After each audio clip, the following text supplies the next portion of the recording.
বিসমিল্লাহির রহমানির রহিম। কেমন আছেন প্রিয় এলাকাবাসী, প্রিয় মুরব্বীবর্গ, মা বোনেরা, প্রিয় দলীয় নেতাকর্মী ভাই বোনেরা, আসসালামু আলাইকুম।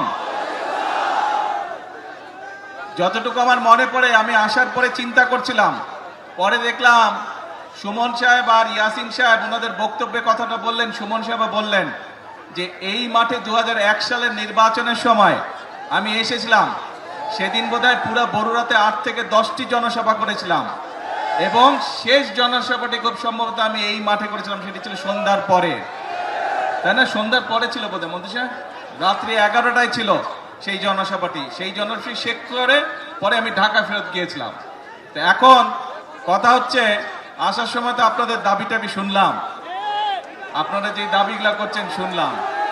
এখন প্রিয় ভাই বোনেরা, এক মিনিট কথা শুনতে হবে তো। চিৎকার পড়লে কথা হবে লাভ নাই, তো চিৎকার পড়লে হবে না, আস্তে ধীরে সুস্থে ঠান্ডা হতে হবে। এখন এই যে আজকে তো আমি কোথায় যাচ্ছি জানেন? বলেন তো কই যাচ্ছে? চাঁদপুর। কেন যাচ্ছে? খাল খনন। আর কি? হ্যাঁ, ফ্যামিলি কার্ড। তার মানে 1 খাল খনন, 2 ফ্যামিলি কার্ড।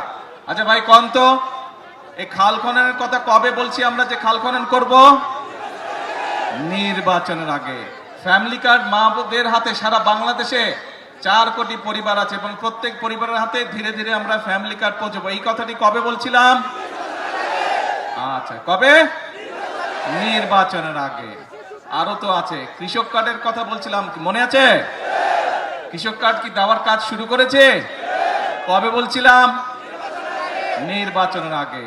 তারপরে এখানে আসার সময় দেখলাম বিভিন্ন মসজিদ মাদ্রাসার ইমাম সাহেবদের, খতিব সাহেবদেরকে, তাদের ব্যাপারে একটা কথা বলছিলাম। বলেন তো কি বলছিলাম? আমরা বলছিলাম তাদেরকে আমরা সম্মানের ব্যবস্থা করব। সেই কাজও আমরা কি শুরু করেছি?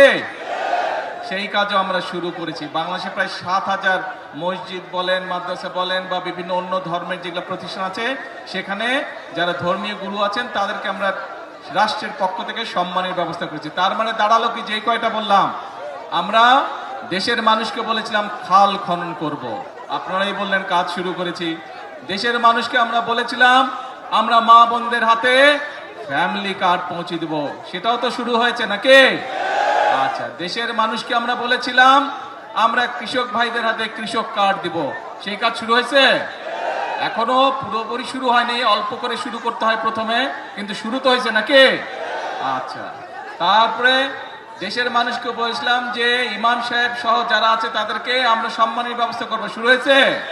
দেখেন আপনারাই করলেন, সকলে শুয়েছে। এরকম আরো কিছু কথা বলছিলাম। তার মানেটা দাঁড়ালো কে? তার মানেটা দাঁড়ালো বিএনপি জনগণের কাছে যেই ওয়াদা দেয়, বিএনপি সরকার পরিচালনার দায়িত্বে থাকলে সেই ওয়াদা বিএনপি পূরণ করে। আমি এখানে সেই 2001 সালের নির্বাচনে আমি বরুড়াবাসীর সামনে দাঁড়িয়ে বলেছিলাম যে বরুড়া আর আমার জেলা বগুড়া দুটো উচ্চারণ অনেক কাছাকাছি। আমি যেরকম আমার এলাকার উন্নয়ন দেখব, ইনশাল্লাহ আমি বরুড়ার বিষয়ে সহযোগিতা করব। কথা রেখেছিলাম আমরা সেই সময়। আপনাদের এখানে প্রচুর সেই সময় রাস্তাঘাট, স্কুল, কলেজ, ব্রিজ, কালভার্ট তৈরি হয়েছিল, কিন্তু এলাকার মানুষের যোগাযোগের জন্য, সুবিধার জন্য। এখন প্রিয় ভাই বোনেরা, যেই কথাটি বলছিলাম, অর্থাৎ বিএনপি দেশের জনগণকে যেই কথা দেয়, বিএনপি চেষ্টা করে মানুষের সামনে সেই ওয়াদাটি রক্ষা করার জন্য। আমরা গত 16-17 বছর ধরে এই মুরব্বী নিশাট ঝগড়া করে শুধু মানুষটা। হ্যাঁ, ভাই তো বসে, এখন ঠিক আছে? হ্যাঁ, এই তো বসে গেছে। তা এখন মূল কথা হচ্ছে যে এই যে আমরা দেখেন গত 16-17 বছর আপনাদের ভোট দেওয়ার অধিকার ছিল দেশের মানুষের, ভোট মানুষ দিতে পারে নাই। কেউ যদি সরকারের বিরুদ্ধে কথা বলতো কি করত? গুম হয়ে যেত, মামলা হইতো, এসে ধরে লয়ে যেত, হইতো না? দেশের মানুষ 2024 সালে ছাত্র জনতার অভ্যুত্থানে যারা এসব করতো তাদেরকে এই দেশ থেকে বিতাড়িত করেছে। এখন আমাদের কাজটা কি? আমাদের মূল কাজ হচ্ছে আমরা আন্দোলন করেছি, সংগ্রাম করেছি, বাংলাদেশের মানুষ আন্দোলন করেছে, সংগ্রাম করেছে, বহু মানুষ শহীদ হয়েছে। বুকে তাজা রক্ত ঢেলে দিয়েছে দেশের মানুষের গণতন্ত্র প্রতিষ্ঠিত করার জন্য। আজ আলহামদুলিল্লাহ আল্লাহর রহমতে দেশে গণতন্ত্র প্রতিষ্ঠিত হয়েছে। আপনারা আপনাদের জনপ্রতিনিধি অর্থাৎ যারা এলাকার উন্নয়ন দেখভাল করবে, এলাকার রাস্তাঘাট হলো কিনা দেখভাল করবে, এলাকার মানুষ চিকিৎসা পেল কিনা দেখভাল করবে, এলাকার সন্তানরা শিক্ষা ব্যবস্থা ঠিকভাবে পাচ্ছে কিনা, স্কুল কলেজ হচ্ছে কিনা দেখভাল করবে, ব্রিজ কালভার্ট তৈরি করবে, মসজিদ মাদ্রাসার সংস্কার করবে, সেই সকল ব্যক্তিকে আপনারা নির্বাচিত করে সংসদে পাঠিয়েছেন, যারা এলাকার মানুষের কথা বলবে এবং এলাকার জন্য কাজ করবে। প্রিয় ভাই বোনেরা, এখন আমাদের সময় হচ্ছে দেশকে পুনর্গঠন করা। আমরা 1971 সালে যুদ্ধ করে এই দেশ স্বাধীন করেছিলাম। ঠিক একই সময় পৃথিবীর অনেকগুলো দেশ, আমাদের এই এশিয়া মহাদেশে অনেকগুলো দেশ সেই সময়ও স্বাধীন হয়েছিল, তার একটু আগে পিছে দিয়ে, কিন্তু সেই দেশগুলো আমাদের থেকে অনেক এগিয়ে গিয়েছে। আমরা এক বিরাট স্বৈরাচারের কবলে পড়েছিল এই দেশ, এই দেশের মানুষ। সেই স্বৈরাচার থেকে, কবল থেকে এই দেশকে, দেশের মানুষ মুক্ত করেছে, যেভাবে ঠিক 1971 সালে হানাদার বাহিনীর হাত থেকে বাংলাদেশের মানুষ স্বাধীনতাকে ছিনিয়ে নিয়ে এসেছিল। প্রিয় ভাই বোনেরা, দেশ শুধু স্বাধীন করলে হবে না, দেশ যদি স্বাধীন করে, দেশকে যদি স্বৈরাচার মুক্ত করে, পরবর্তী কাজ হচ্ছে দেশকে পুনর্গঠন করা, দেশকে সামনের দিকে নিয়ে যাওয়া, দেশের মানুষের জন্য ব্যবসা বাণিজ্য চাকরি বাকরি এগুলি নিশ্চয়তা বিধান করা, দেশের মা বোনরা যাতে স্বাবলম্বী হতে পারে, সেটি শিক্ষায় হোক অথবা অর্থনৈতিকভাবে হোক, সেই ব্যবস্থা গ্রহণ করা, দেশের কৃষক ভাইরা যাতে স্বাবলম্বী হতে পারে সেজন্য সেই কারণে কাজ করতে হবে। দেশে যাতে মিল কলকারখানা তৈরি হতে পারে, দেশে যাতে বেকার সমস্যার সমাধান হতে পারে সেই জন্য কাজ করতে হবে। দেশে যাতে আইন শৃঙ্খলা সঠিক থাকে, মানুষ যাতে নারী হোক পুরুষ হোক দিনের যে কোনো সময় যাতে নিরাপদে রাস্তা দিয়ে চলাচল করতে পারে, যারা ব্যবসা বাণিজ্য করে তারা যাতে নিরাপদে ব্যবসা বাণিজ্য করতে পারে, এই ব্যাপারগুলোকে নিশ্চিত করতে হবে। প্রিয় ভাই বোনেরা, সেই সময় এসেছে, দেশকে আমাদের পুনর্গঠন করতে হবে। সেই জন্যই কিন্তু আল্লাহ রব্বুল আলামিনও বলে দিয়েছেন, যে জাতি নিজেরা পরিশ্রম করে আমি তাদেরকে সহযোগিতা করি। এবং সে কারণেই কিন্তু বিএনপি সব সময় একটি কথা বলে থাকে, করব কাজ সবার আগে।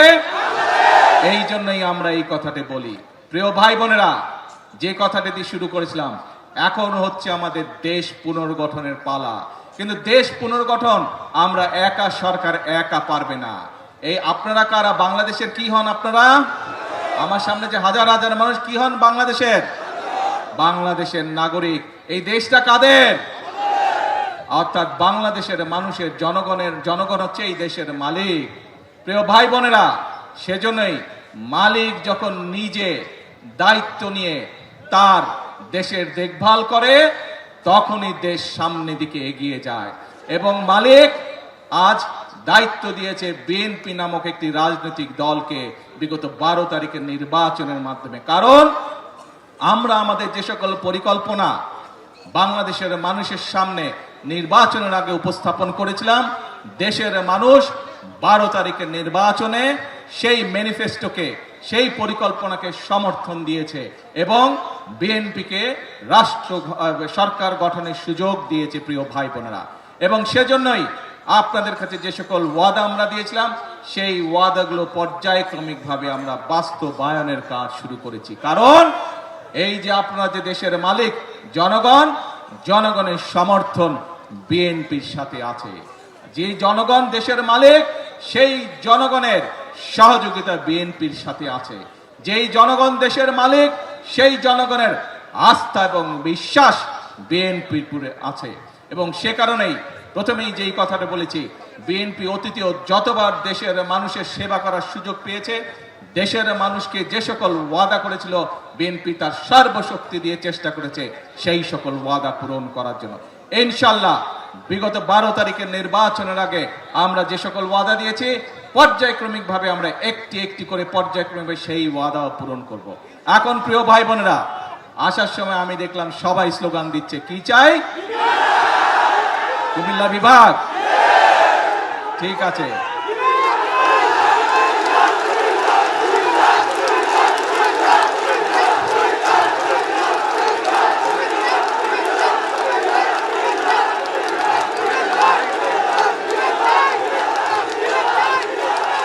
কথা শুনতে হবে তো, কথা না শুনলে কেমন করে হবে? কথা কি বলি শুনতে হবে তো মনোযোগ দিয়ে। এই দাবিটি যদি চিল্লালে লাভ হবে না ভাই, ঠান্ডা মাথায় কথা শুনতে হবে। এই দাবিটি যদি জনগণের দাবি হয়ে থাকে ইনশাল্লাহ তাহলে সেটির বাস্তবায়ন হবে। আর আপনারা দেখেছেন দেশ গঠন, সরকার গঠনের পরেই আমরা নির্বাচনের আগে বলেছিলাম সারা দেশে কৃষকদের যাদের কৃষি ঋণ 10,000 টাকা পর্যন্ত আছে সুদ সহ সেই ঋণ আমরা মওকুফ করব যদি আমরা সরকার গঠন করতে পারি। আমরা নির্বাচিত হওয়ার পরে সরকার গঠন করার পরে প্রথম 10 দিনের মধ্যে আমরা সেই জবান রেখেছি বাংলা, এবং সেটি আমরা মওকুফ করে দিয়েছি সরকার থেকে। তার ফলে বাংলাদেশের প্রায় 12 লক্ষ কৃষক, সারা বাংলাদেশে 12 লক্ষ কৃষক এর সুবিধাটি পেয়েছে। 12 লক্ষ কৃষকের সুদ এবং ঋণ দুটোই মওকুফ হয়ে গিয়েছে। প্রিয় ভাই বোনেরা, বাংলাদেশ একটি কৃষি প্রধান দেশ। সমগ্র কুমিল্লা জেলা সহ আশেপাশের জেলাগুলিতে প্রচুর শাকসবজি উৎপাদন হয় এবং অনেক ক্ষেত্রে অনেক শাকসবজি এই এলাকা থেকে বিদেশেও রপ্তানি হয়। আপনাদের একটি দাবি হচ্ছে কৃষি বিশ্ববিদ্যালয়। আমি আগামী কয়েকদিনের মধ্যে শিক্ষামন্ত্রীর সাথে কথা বলবো এবং সবকিছু বিবেচনা করে আমরা উদ্যোগ গ্রহণের চেষ্টা করব যত দ্রুত সম্ভব। এই বিষয়টি আমরা চেষ্টা করব ইনশাআল্লাহ বাস্তবায়ন করার জন্য। কিন্তু কথা একটা আছে, ধৈর্য ধরতে হবে। ধৈর্য ধরতে হবে। বিগত 17 বছর যে স্বৈরাচার ছিল, এই স্বৈরাচার যেমন দেশের মানুষের উপরে অত্যাচার করেছে, নির্যাতন করেছে, গুম করেছে, খুন করেছে, মানুষকে গুলি করে হত্যা করেছে, মানুষকে গুলি করে জখম করেছে, একই সাথে এই দেশের মানুষের অর্থ সম্পদ তারা বিদেশে লুটপাট করে পাচার করেছে, জানেন তো নাকি? কাজেই দেশের মানুষের অর্থ সম্পদ লুটপাট করে পাচার করে দিচ্ছে। সেই জন্য এই মুহূর্তে দেশের অর্থনৈতিক অবস্থা চাপের মুখে আছে। সেজন্যই আমাদেরকে কষ্ট করতে হবে, আমাদেরকে পরিশ্রম করতে হবে এবং সেজন্যই আমাদেরকে ধৈর্য ধরতে হবে। আমরা ইনশাআল্লাহ জনগণের যে সকল দাবি, জনগণের যে সকল চাওয়া পর্যায়ক্রমিকভাবে ইনশাআল্লাহ আমরা বাস্তবায়ন করব এক এক করে। প্রিয় ভাই বোনেরা, তাহলে দাঁড়ালো কে দাঁড়ালো? কথা একটাই, আপনাদের শক্তি, জনগণের শক্তি হচ্ছে আসল শক্তি। ভাই আমি তো বাংলায় বলছি, আমি তো ফার্সি ভাষায় বলি নাই, চাইনিজ ভাষায় বলিনি, বাংলা ভাষাই তো বলছি বিভাগের ব্যাপারে। তো ভাই চিৎকার করছো কেন? এখন তাহলে দাঁড়ালো কে? আমরা বলি জনগণই হচ্ছে বিএনপির সকল রাজনৈতিক ক্ষমতা উৎস। শুনেছেন কথাটা আপনারা? সেজন্যই আপনাদের সমর্থন যদি বিএনপির পাশে থাকে, আপনারা যদি আমাদের পাশে থাকেন, আপনারা যদি সুমনের পাশে থাকেন, আপনারা যদি ইয়াসিন এর পাশে থাকেন, আপনারা যদি বাংলাদেশ জাতীয়তাবাদী দলের পাশে থাকেন, ইনশাআল্লাহ আমরা দেশকে সামনের দিকে এগিয়ে নিয়ে যাব। আছেন তো সাথে? ইনশাআল্লাহ। তাহলে আসেন একটা কথা দিয়ে বক্তব্য শেষ করি। করব কাজ, জোরে করব কাজ, সবার আগে বাংলাদেশ। আল্লাহ হাফেজ। বাংলাদেশ জিন্দাবাদ।